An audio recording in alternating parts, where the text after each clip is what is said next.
creating something, and the use part is validating the idea. So it's experimentation. So it's like, I don't know what we're really doing here. We've got this kind of thing. Let's just jump in and let's just experiment. That's what use would be. And concept is very much thinking about the problem, stepping back and asking the questions, well, why is this important? What's our thesis? And really playing with that more abstract thinking around it. And then the structure would be your old school, when we're thinking about startups, business plan of having a strong, solid plan. And depending upon where you did your MBA, it could be a 50-page MBA document. Or if you're actually in a startup, doing a startup, it's going to be a 2-page plan or something similar. So what do we think was the findings of critical motivations around use, concept, and structure? Is use important? Is concept? Is structure? How high would they be? How low would they be? What do you think are the critical ingredients for innovation and collaboration? So we've got quite a few comments here. We've got problem equals concept, and then we've got concept again. We also have someone does need concept or structure, but teams like taking action, from Sean. And then we've got Celine earlier that shared it's structure with action. And then Matt shared, if I'm less familiar with the project, it's some use and the structure. Okay, great. All right, let's find out what we found in our research. So we found that successful startups have a very low focus on structure, nearly one whole standard deviation lower than the rest of the corporate executive workforce. So this is a pivotal, significant finding in our research. We actually found that high structure was correlated with early stage venture failure. Now, this is very counterintuitive because when we at business school and other places like that, there's a very, very strong focus on structure and concept. And in practice, what our research findings found is that a high focus on use in the early stages was very important for the experimentation, for the validation. Some people were high on concept and some people weren't, but they had a strong amount of use, that experimentation and wanting to validate the innovation. Does it work? Does it work? Does it work? Until there's something that could be commercialized, which we could use the concept of for implementation. And then structure starts to come up.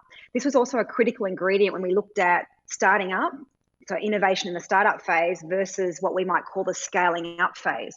In the scaling up phase, where we're now going to replicate what the innovation was, and we're going to be able to grow it and scale it en masse, we found that structure increases.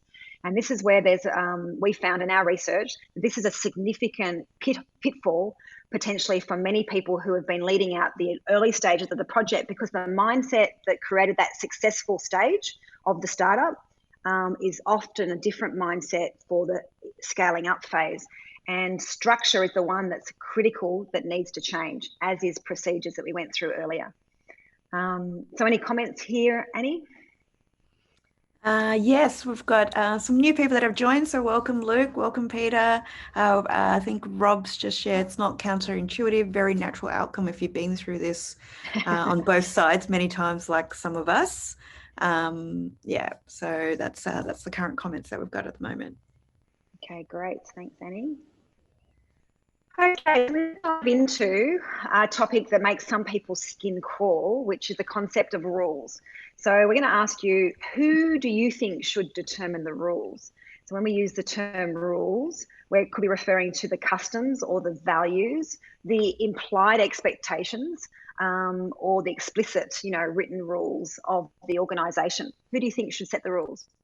Those of you who believe in assertiveness, you'll feel like your rules, your standards, your principles are how the world should operate, and you'll unconsciously judge the world based on your own principles and your own values. So you'll be judging the world that there's a right way and a wrong way based on what you think is right and wrong. Kind of the concept of there's a universal rule book, and why don't these people know that they're doing the wrong thing?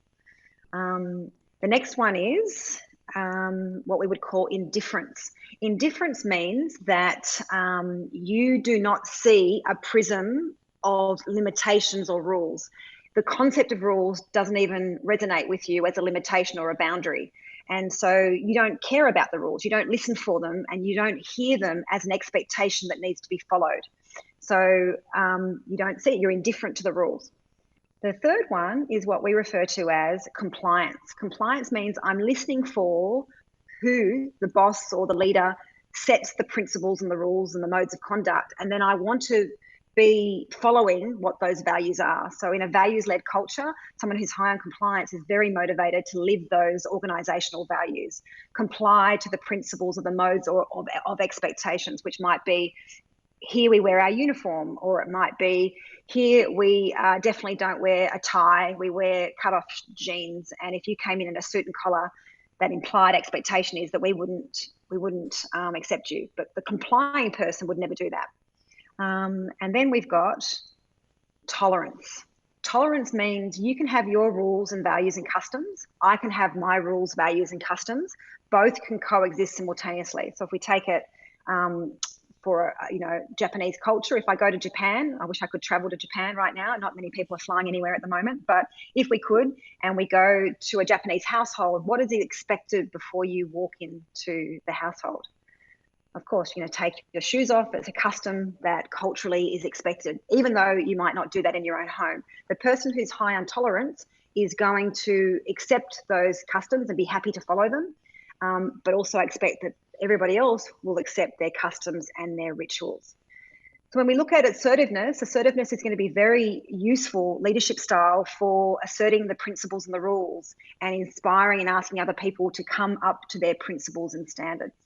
In the dark side of it, assertiveness can come across as my way or no way, if somebody's unconsciously aware of that.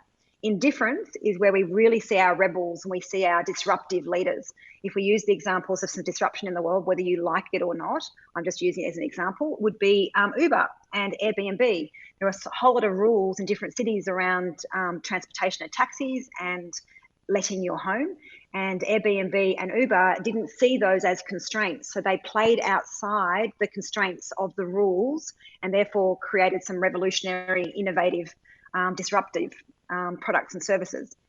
So that's indifference, not constrained by the rules. So therefore exceptionally creative, not intentionally being disruptive necessarily, not trying to be that, just the thinking mindset is, because they're not constrained by the rules. Compliance allows for consistency, for shared values, for alignment, for being a unified team. And tolerance also is a very strong motivation for diversity and inclusion. So in cultures that are very high on tolerance, diversity and inclusion is a very high value in the organisation, and the hiring and the development is all around having a very diverse, collaborative team. So which one applies to you? So do you think you have strong principles and rules and you feel comfortable to tell other people what those are? Or do you feel like it's more about following what's set and so on? What's your natural bias? So let's hear what each of you feel your natural bias is around your relationship to rules or lack of rules. Yeah, so we've got comments here. Peter has shared it's about shared responsibility. We've got Rob that's shared the teams make the rules, sponsors set the boundaries, which teams then violate if needed. And then we've got tolerance is good within boundaries of ethics and morality. And then we also have from Peter, it's about listening from both sides. In academia, we share governance where administrators and faculty are at the same table. And then Tom's shared tolerance. It's personally, it's ANT. And then we've got Jessie, rules have to make sense or I won't want to follow them. That's already like that. And then it's tolerance with some assertiveness. Platt's just shared indifference internally, and then minus compliance with codes externally. And then Sean has shared military is big on compliance, and personally I'm balanced. Yeah. Okay. Great. So when we think about innovation and we think about collaboration, there's some interesting biases here. So another term that we use for each of the things we're measuring is what we could call cognitive bias. These are the areas that you just don't know that you've got the bias for until it's illuminated to you. So let's have a think. In creating an innovative culture and you being able to, lead innovation, what would be the unconscious bias here, do you think, for innovation? Do we think assertiveness, is that going to facilitate innovation, indifference, compliance, tolerance? What do you think? What's going to facilitate innovation, creativity, disruption? What do you think is going to be the key findings from our research? Okay, so this is the part where we're going to do the drum roll. We're going to reveal for you. Let's have a look what we found.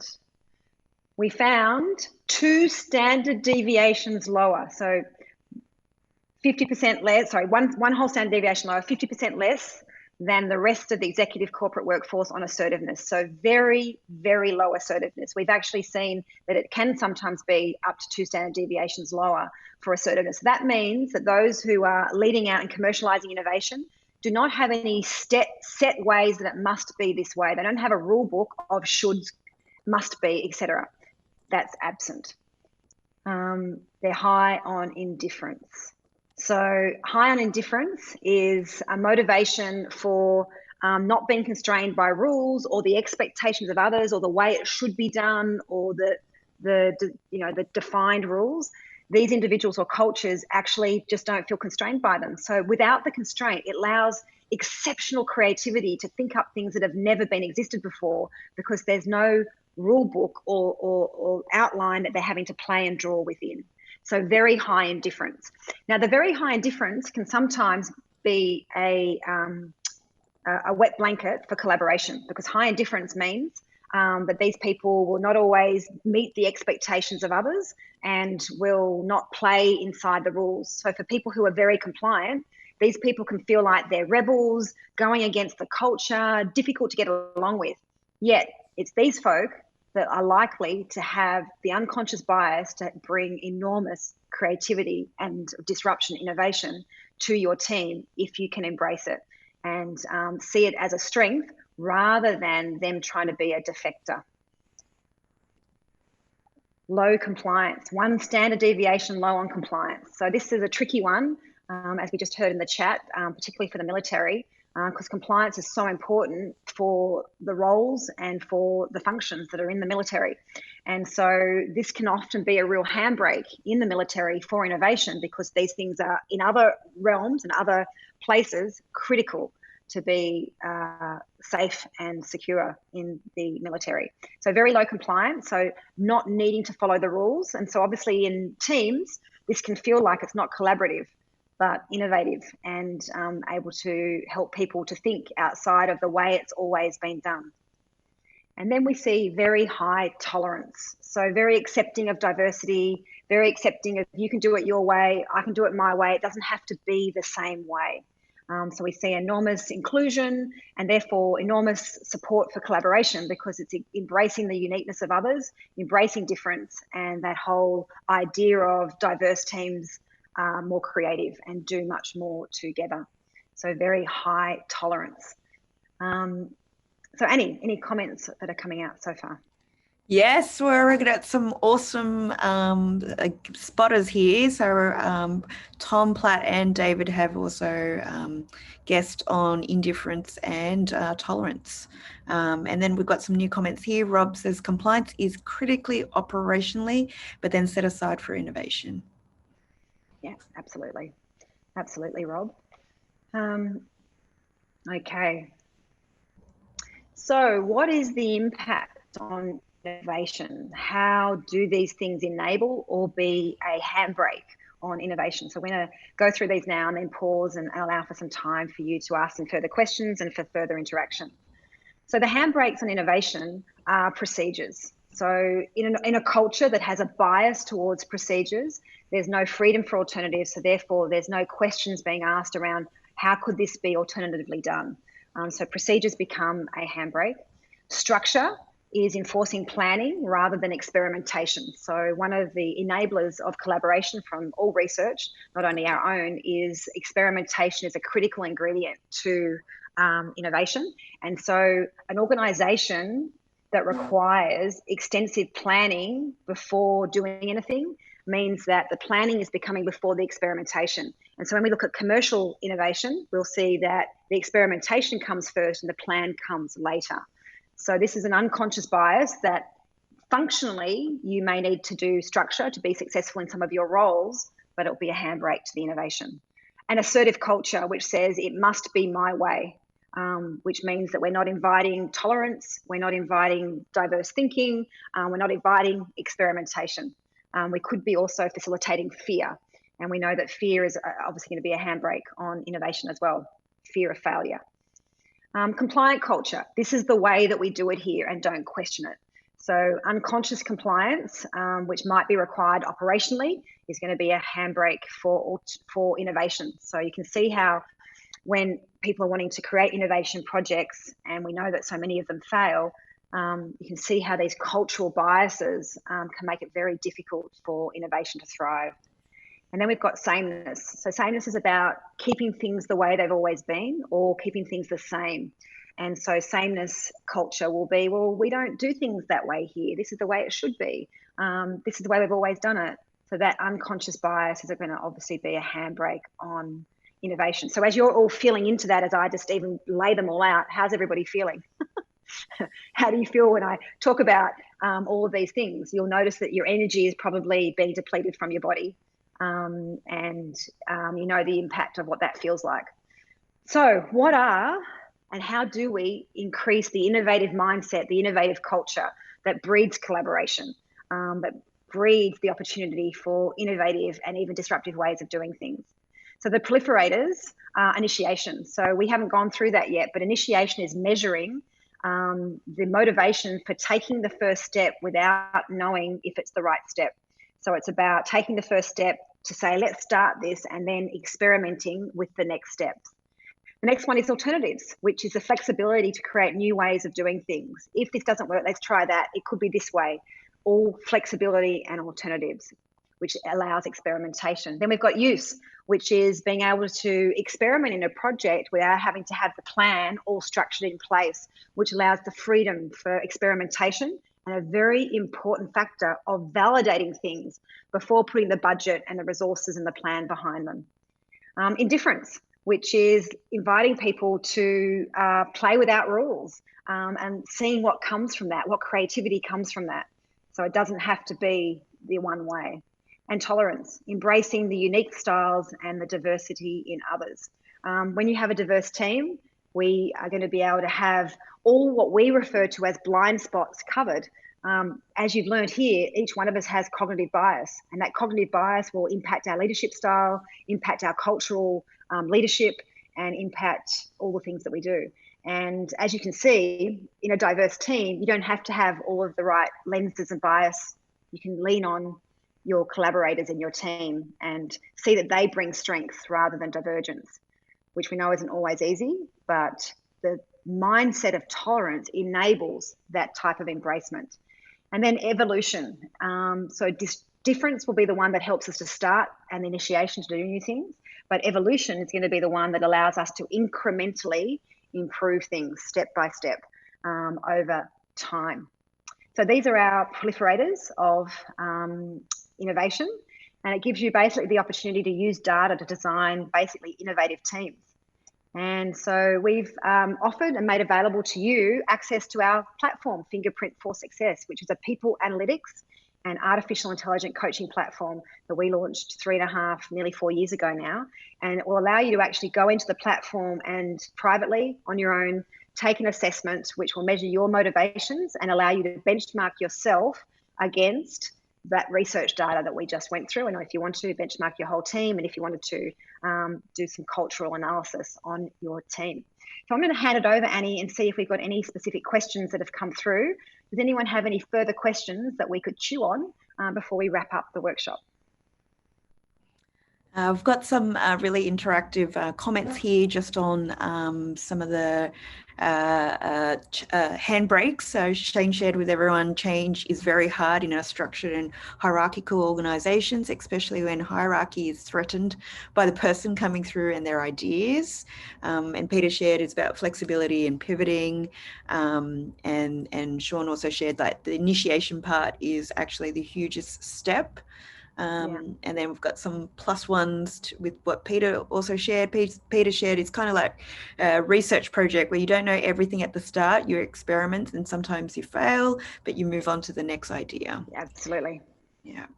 And then Molly's just shared with us, patience is moving forward and with the team's behaviours, or shall I say learning patience, compassion and empathy. I love that. So does anyone have any further questions to dive in, or something that you'd like to, other further comments or questions regarding the insights from our global studies on commercially successful innovation and some of the tools that we talked about, collaboration?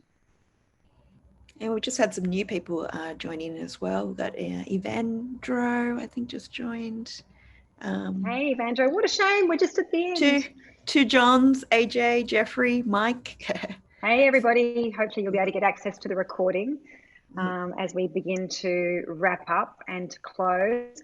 Obviously, there's a happy hour coming up soon, so hopefully you'll reach out to us. We'd love to chat, say hi, learn a little bit about your organisations, and obviously support you in all of these ventures. So I think that's we do just have 2 questions actually now just popped in. Michelle, okay. I think we've still got a minute. Let me ask Tom, do we still have time? Because my time clock's right on 0. Yes, absolutely. We can extend past and do some Q&A, no problem whatsoever. Okay, fantastic. So what's the question, Annie? So we have from Platt, have you profiled the most disruptive companies compared to the most successful startups, and what are the differences? And then we've got from Celine, how do you transition from leadership that benefits disruptive innovation to scaling? Great, beautiful question, Platt. So yes, we have got many of the world's most successful startups in the platform and the most disruptive, and the founders have actually gone through and taken the assessment, and that's added to our data sets. And the most disruptive ones that we've seen, the founder, who's the head of the product or the head of the design of the core of the business itself, is very high on indifference, extremely high on initiation, and has very low reflection and patience. So they move very quickly, and so therefore the experimentation happens very quickly. And because of that very, very high indifference, they are thinking things that nobody else is thinking. So very disruptive. What's the next question, Annie? How do you transition from leadership that benefits disruptive innovation to scaling? Yes, so that's a beautiful question. So interestingly, some of the ideal motivations for the innovation are actually the ones that make it very difficult to scale. So as we saw, low procedures was critical to innovation.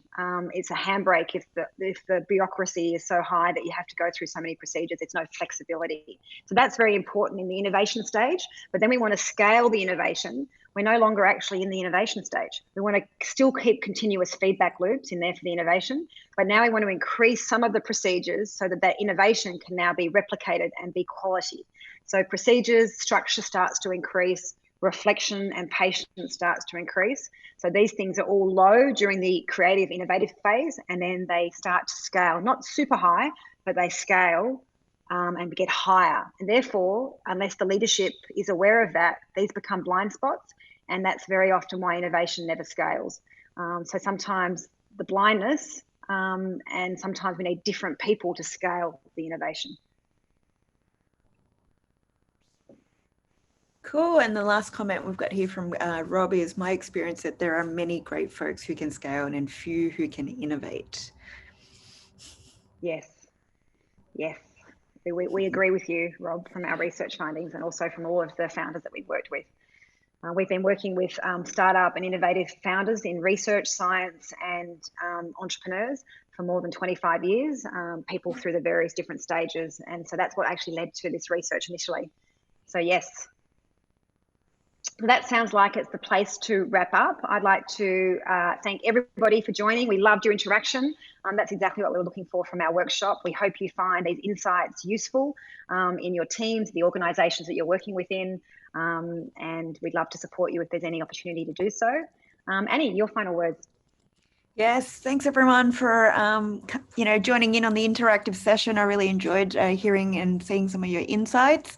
Please connect with us. I've just posted in our Google form if you want to keep talking and looking at ways to collaborate. That's what we're really excited to be part of AFWERX, and we hope to be working with you as part of the base of the future. Bye, everybody. Excellent. Thanks, everyone. Yeah, on behalf of AFWERX, thanks for joining. The live stream program will pick up right at the bottom of the hour. So you've got a quick break. And once again, we'll resume in the live stream at the bottom of the hour. Thanks for joining, everyone, and have a wonderful rest of your Fusion experience.